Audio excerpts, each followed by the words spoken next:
നിങ്ങൾ പട്ടിക്കാടിന് കൊടുക്കുന്ന നമ്മുടെ സെനതാണിത്. പട്ടിക്കാടിന് കൊടുക്കുന്ന സെന്തുവത്തിനാ മർക്കസിന് കൊടുക്കുന്നത്. നിങ്ങളെന്തിനാ കട്ട് വെച്ചിട്ട് ഇവിടെ ക്ലിപ്പ് വെച്ച് കേൾപ്പിച്ചത്?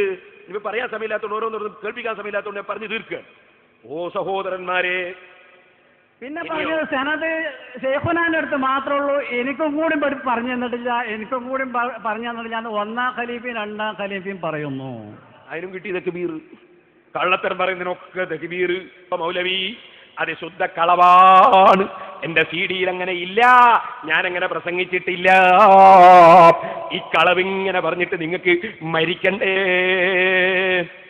അല്ലേ കേൾപ്പിക്ക്, എന്റെ CD-യിൽ ക്ലിപ്പ് കേൾപ്പിക്ക്. ഞാനങ്ങനെ പറഞ്ഞതായി. പിന്നെ മൂപ്പര് പറയുന്നത്, നമ്മളടുത്ത് പഠിച്ചൊരു കുട്ടി പോയിനു, അങ്ങനെ ചെന്നാൽ കാണിച്ചു കൊടുക്കാൻ പേനോന്തി പറഞ്ഞു. ഇയാളെ സംസ്കാരം പേനോന്തി വെച്ചാൽ ഓം തരുവണ പാവം. അയാളെന്തിനാ വിളിച്ചിരിക്കുന്നത്? ഓം തരുവണ. അയാളെ കൊണ്ട പേനോന്തി പറഞ്ഞു. ഇയാളെന്താ ചെയ്യല്? പേന മുകളിലോട്ട് കുത്തല. ഇയാൾ ചിലതൊക്കെ എഴുതുന്നുണ്ടാവും. എഴുതുമ്പോ പേന ഇങ്ങനെ മോള് പൊക്കല. എന്തിനാ വേണ്ടാത്ത വഴി.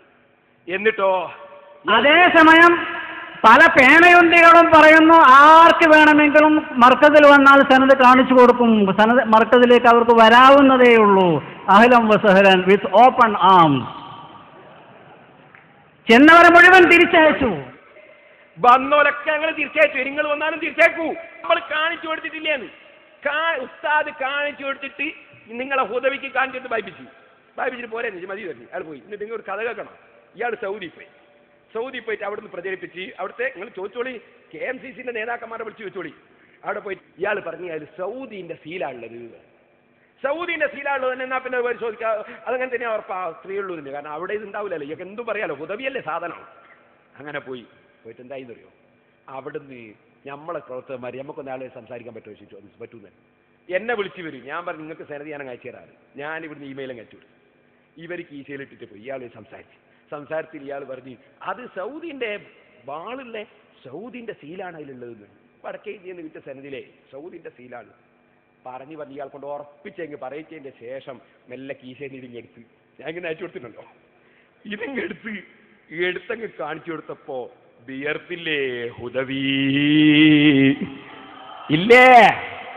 വേണ്ടി വന്നാൽ അതിന്റെ ക്ലിപ്പ് നമ്മൾ എടുത്തിട്ടുണ്ട്. പക്ഷേ KMCC-ന്റെ ചില നേതാക്കന്മാര് നിങ്ങളെ പെട്ടെന്ന് ക്ലിപ്പാക്കല്ലേ എന്ന് ഞങ്ങളോടൊന്ന് പറഞ്ഞത് കൊണ്ട് മാന്യത കൊണ്ട് ഞങ്ങൾ ചെയ്യുന്നില്ല. കയ്യിലുണ്ട് കേട്ടോ. നിങ്ങളെ ഈ തട്ടിപ്പുണ്ടല്ലോ, കള്ളത്തരം പറഞ്ഞില്ല തട്ടിപ്പ്. സുഹൃത്തുക്കളെ, പുതിയ ഇൽഹാം എന്താ അറിയോ? പള്ളി ഉണ്ടാക്കാൻ പാടില്ല. നമ്മളെ മൊയ്ലാര ഫത്വ. പള്ളി മോടി കൂട്ടാൻ പാടില്ല. മൊയ്ലാര ഫത്വ. മക്കയിലും മദീനയിലൊക്കെ പോയവർക്കറിയാം. അവിടെയൊക്കെ പള്ളിക്ക് മോടി ഉണ്ടോ? ഇവിടുത്തെ അവിടെ കട്ടെ, നമ്മളെ രാഷ്ട്രം അവിടെക്കട്ടെ. അബൂദാബിയിൽ ഷെയ്ഖ് സായിദ് എടുത്ത പള്ളിയുണ്ട്. അതിനൊക്കെ എത്ര മോടിയെന്ന് എല്ലാവർക്കും അറിയാം. പക്ഷെ ഇപ്പൊ പുതിയ വഹി വന്നിരിക്കുന്ന സെക്രട്ടറിക്ക് പള്ളികൾ ഇങ്ങനെ കണക്കിലേറെ ഉയർത്തി നീട്ടിടിക്കൽ എന്നോട് കൽപ്പിക്കപ്പെട്ടിട്ടില്ല. ഖാലബിൻ അബ്ബാസ് റളിയല്ലാഹു അൻഹു പറഞ്ഞു, ലതുസഖിരിഫുന്നഹാ, പള്ളിയെ നിങ്ങൾ അനാവശ്യമായി മോടി കൂട്ടി വലുതാക്കി ഉണ്ടാക്കും. കമാ സഖറഫത്തിൽ യഹൂദു വന്നസാറ, യഹൂദി നസാറകൾ ചെയ്തതുപോലെ. അതിനെ മഹാന്മാർ വ്യാഖ്യാനിക്കുന്നത് തശീദുൽ മസാജിദ് റഫഉൽ ബിനാഇ വ തസ്വീലുഹു, ആവശ്യമില്ലാണ്ടങ്ങനെ നീട്ടി ഉയർത്തി വെറുതെ അങ്ങനെ പള്ളി വലുതാക്കി ഉണ്ടാക്കുക, അത് വിരോധിക്കപ്പെട്ടിട്ടുണ്ട്. ലതുസഖിരിഫന്നഹാ, നിങ്ങൾ അതിനെ ഭംഗിയാക്കും. ലതുസയ്യിനുന്നഹാ, നിങ്ങൾ അതിനെ ഭംഗിയാക്കി ഉപയോഗിക്കും. പിന്നെ ഫാത്തുഹുൽ ബാരി ഒന്ന് നോക്കിക്കൂടെ മുസ്ലിയാരെ? ഫാത്തുഹുൽ ബാരിയിൽ ഈ വിഷയമൊക്കെ പറഞ്ഞിട്ട് ഖാലബിനുൽ മുനീർ എന്ന് പറഞ്ഞിട്ട് എന്താ പറഞ്ഞത്? പഴയ കാലത്ത് അങ്ങനൊക്കെ ഉള്ളൊരു സാഹചര്യമാണ്. കാരണം ആൾക്കാരെ വീടൊക്കെ ഒരു ചെറ്റപ്പറയാ. അല്ലാഹു റസൂലിന്റെ കാലത്തോ നമ്മൾ ഇവിടെ പണ്ട് സിറാജ് തന്നെ മദ്രസ തുടങ്ങിയ മാതിരി തെറ്റാ. പക്ഷേ ബഹുമാനപ്പെട്ട ഉസ്മാൻ റളിയല്ലാഹു അൻഹു ഇന്ത്യയിൽ നിന്ന് വരുന്ന തേക്ക്, ആ തേക്ക് കൊണ്ടുവന്ന് പള്ളി ഉഷാറാക്കിയില്ലേ? അതേ ഇന്ത്യയിൽ നിന്ന് മറ്റും വരുന്ന തേക്ക് കൊണ്ട് ഉഷാറാക്കിയില്ലേ? അതിന്റെ ശേഷം സഹാബത്ത് പള്ളി ഉഷാറാക്കിയില്ലേ? എന്താ കാരണോ?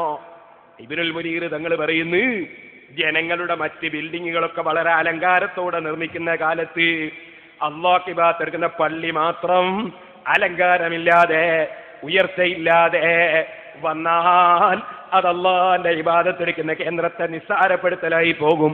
അതുകൊണ്ട് പള്ളി അതാ ഭംഗിയാക്കുന്നതിന് കുഴപ്പമില്ല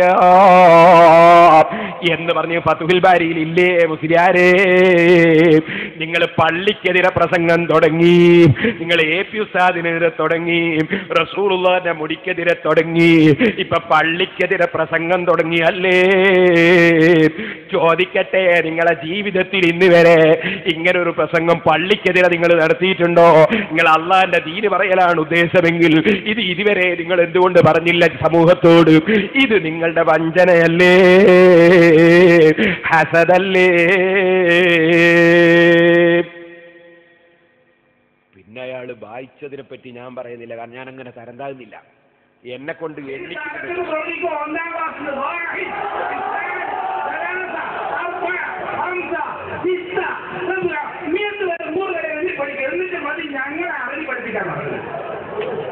അതൊക്കെ കഴിഞ്ഞിട്ട് 1-ാം ക്ലാസ് ചെയ്താൽ 1-ാം ക്ലാസ് കഴിഞ്ഞിട്ട് വന്നിട്ട് മതി ഞങ്ങളെ അറിവ് പഠിപ്പിക്കുന്നത്. നേരെ പകരോ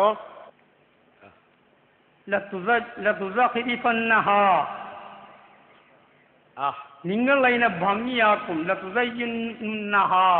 നിങ്ങൾ അതിനെ ഭംഗിയാക്കി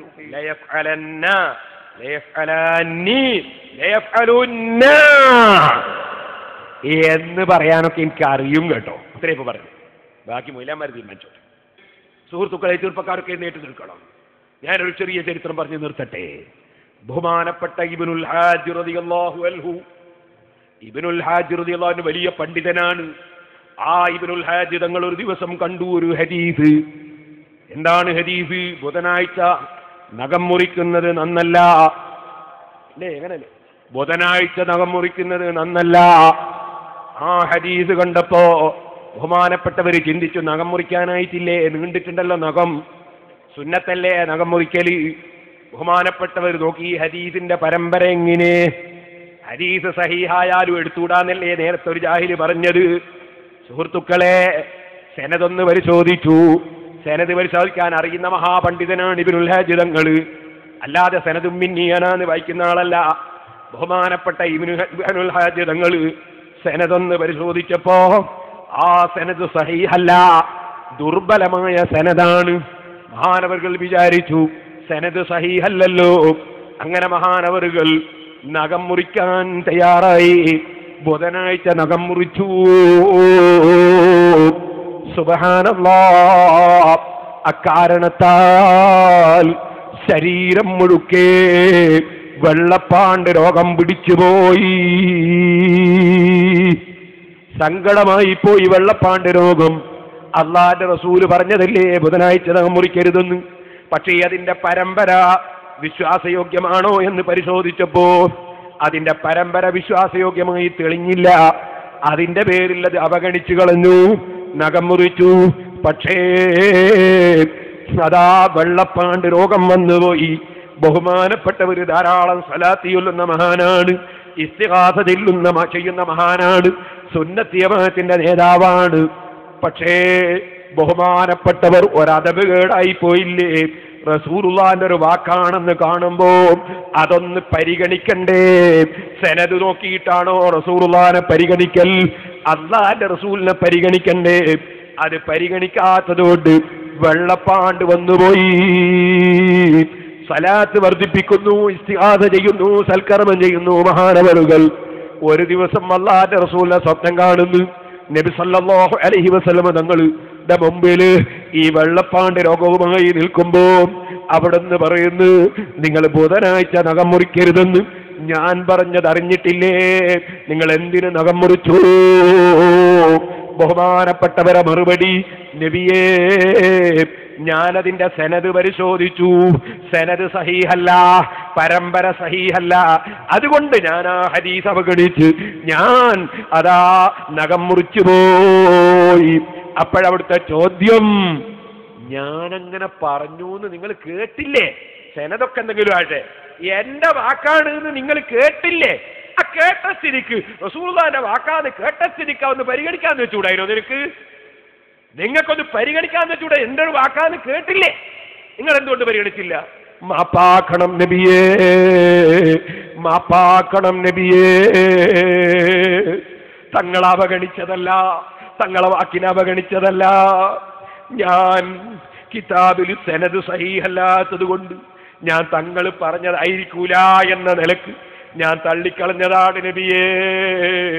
അബദ്ധം പറ്റിപ്പോയി, മാപ്പാക്കണം നബിയേ.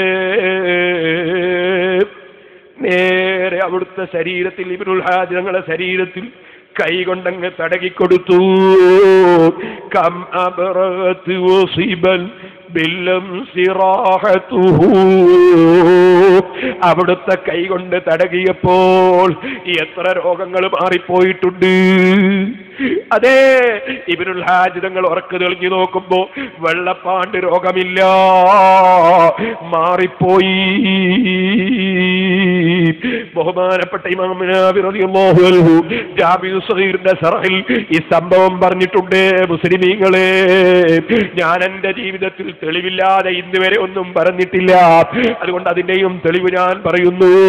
അതുകൊണ്ട് പറയട്ടെ, അല്ലാഹുവിന്റെ റസൂലിന്റെ തിരുകേശം ഞങ്ങൾ അതാ സനദ് വായിച്ചാലും സ്വീകരിക്കൂല, കത്തിച്ച് കാണിച്ചാലും സ്വീകരിക്കൂല എന്ന വാശിയുമായി നടക്കുന്ന അസൂയക്കാരുണ്ടല്ലോ. അവരെ വാക്ക് കേട്ടിട്ട് മുസ്ലിമീങ്ങളെ, മുഅ്മിനീങ്ങളെ, നിങ്ങൾ റസൂലുള്ളാഹിന്റെ സർഫാക്കപ്പെട്ട മുടിയെ നിസ്സാരപ്പെടുത്തല്ല കേട്ടോ, കുറ്റം പറയല്ല കേട്ടോ, പരിഹസിക്കല്ല കേട്ടോ. നിങ്ങളെ ഈമാൻ നഷ്ടപ്പെട്ടു പോയാൽ ആഖിറത്തിൽ നിങ്ങളെ രക്ഷിക്കൂല കേട്ടോ. ഈ കാര്യം മുസ്ലിം സമുദായത്തിന്റെ മുമ്പിൽ ഓർമ്മിപ്പിച്ചുകൊണ്ട് ഞാൻ എന്റെ വികാരം, അള്ളാന്റെ റസൂലിന്റെ മുടി കരിക്കണം എന്ന് മറ്റേ മുസ്ലിയാര് പറഞ്ഞപ്പോ, അതുപോലെ ശുദ്ധ നുണ പറഞ്ഞിട്ട് മുജാഹിദിനെ വളർത്തുന്നത് കണ്ടപ്പോ, അതുപോലെ ശുദ്ധ നുണ പറഞ്ഞു നടക്കുന്നത് കണ്ടപ്പോ, അള്ളാന്റെ ദീന് കൊണ്ടല്ലേ അള്ളാ ഈ കൂട്ടർ കളിക്കുന്നത് എന്ന് നിനക്കും എന്റെ വാക്കിൽ എവിടെയെങ്കിലും കടുപ്പം കൂടിപ്പോയെങ്കിൽ നിങ്ങൾ എനിക്ക് ക്ഷമിക്കണം എന്ന് ഓർമ്മപ്പെടുത്തി എന്റെ വാക്ക് ഞാൻ നിർത്തട്ടെ. അർഹമുർ റഹീമീനായ റബ്ബേ, ഹഖ് ഹഖായി മനസ്സിലാക്കി ജീവിതത്തിൽ പകർത്താൻ നീ തൗഫീഖ് തരണം റഹ്മാനേ. ഞാൻ നിർത്തുന്നു. ബഹുമാനപ്പെട്ട സയ്യിദ് മുഹമ്മദ് അലി ശിഹാബ് തങ്ങൾ, അള്ളാഹു അദ്ദേഹത്തിന്റെ ദർജ വർദ്ധിപ്പിച്ചു കൊടുക്കട്ടെ. തങ്ങൾ അവர்கள் മുസ്ലിമീങ്ങൾ ഐക്യത്തിലാകണമെന്ന് ആഗ്രഹിച്ചു. ഇ കെ ഉസ്താദ് ആഗ്രഹിച്ചു, എ പി ഉസ്താദ് ആഗ്രഹിച്ചു, ഇങ്ങനെ പലരും ആഗ്രഹിച്ചു. നെല്ലിക്കുത്ത് ഉസ്താദ്, പയ്യനാട് തങ്ങൾ, ഹുസൈൻ ശിഹാബ് തങ്ങൾ, ഇങ്ങനത്തെ പലരും നമ്മളെ വിട്ടുപിരിഞ്ഞു പോയി. അള്ളാഹു എല്ലാവരുടെ കബറിനെയും സന്തോഷത്തിലാക്കട്ടെ. കണ്ണിത്ത് ഉസ്താദ്, ഇ കെ ഉസ്താദ്, അതുപോലെ കഴിഞ്ഞുപോയ ഒ കെ ഉസ്താദ്, പുല്ലൂക്കര ഉസ്താദ്, സി ഉസ്താദ്, അങ്ങനെ എത്രയോ ആളുകൾ നമ്മളിന്ന് മരിച്ചുപോയി. നമ്മളെ ഈ സിറാജുലുദന്റെ തുടക്കത്തിൽ നമ്മളെ തെക്കേക്കര കുഞ്ഞബ്ദുൽ ഹാജി മുതൽക്ക് ഈ കരുവളത്തിലെ കുഞ്ഞബ്ദുൽ ഹാജി മുതൽക്ക് ഞാൻ പേര് പറഞ്ഞാൽ തീരൂല, ഇവിടെ ഇതിന്റെ തൊട്ടടുത്തുള്ള ആമിച്ചവരെ ഒരുപാട് ആളുകൾ മരിച്ചുപോയി. അള്ളാഹു എല്ലാവരും ഖബറിനെയും സന്തോഷത്തിലാക്കണം റഹ്മാനെ. ഈ അടുത്ത് മരിച്ചുപോയ പുഞ്ചങ്കണ്ടി അഹമ്മദ് ഹാജി, അതുപോലെ തുടങ്ങിയിട്ട് നമ്മളെ പ്രവർത്തകന്മാർ, നമ്മളെ കുട്ടിയാലിക്കാരുടെ ഭാര്യ ഇന്നലെ മരിച്ചുപോയി, മിഞ്ഞാന്ന് മരിച്ചുപോയി, കുട്ടിയാലിക്ക തന്നെ മരിച്ചുപോയി, അതുപോലെ തുടങ്ങി പലരും മരിച്ചുപോയി. നമ്മളെ ഈ പള്ളിയിൽ വന്ന് നിസ്കരിച്ച് ഒരു ഷെഡ് നിസ്കരിച്ച് പലരും മരിച്ചുപോയി. അള്ളാഹു അവർക്കൊന്നും ഞങ്ങൾക്കൊന്നും ചെയ്തു കൊടുക്കാനില്ല. അവരൊക്കെ ഖബറിനെ നീ സന്തോഷത്തിലാക്കണം റഹ്മാനെ. ഈ സിറാജുൽ ഹുദ ആരംഭിച്ചത് മുതൽക്ക് ഇന്ന് വരെ ഇതിനെ സഹായിച്ചവർ, ഇന്ന് ഞാൻ പോകുമ്പോൾ തന്നെ എൻ്റെ അടുത്ത് പൊന്നുകൊണ്ട് തന്നവരുണ്ട്, നേരത്തെ പൈസ കൊണ്ട് തന്നവരുണ്ട്, പല നാട്ടിൽ നിന്ന് വന്നവരുണ്ട്. അള്ളാഹുവേ, ഈ സ്ഥാപനത്തിന് എവിടെ വെച്ച് ആരെന്തു നേർച്ച ചെയ്തോ അതിന് നീ ഫലം കൊടുക്കണം റഹ്മാനെ. ആര് എന്തുദ്ദേശത്തിൽ ഈ സ്ഥാപനത്തിൽ വന്നോ അവർക്കൊക്കെയും നീ ഫലം കൊടുക്കണം റഹ്മാനെ. മർക്കസ് സഖാഫത്തി സുന്നിയ മുതൽ ജാമിയ സൈദിയ മഖറു സുന്നിയ മഅദിനി മജ്മഉ തുടങ്ങി സിറാജുൽ തുടങ്ങി ഞങ്ങൾ എല്ലാ സ്ഥാപനങ്ങളെയും നീ അഭിവൃദ്ധിപ്പെടുത്തണം റഹ്മാനെ.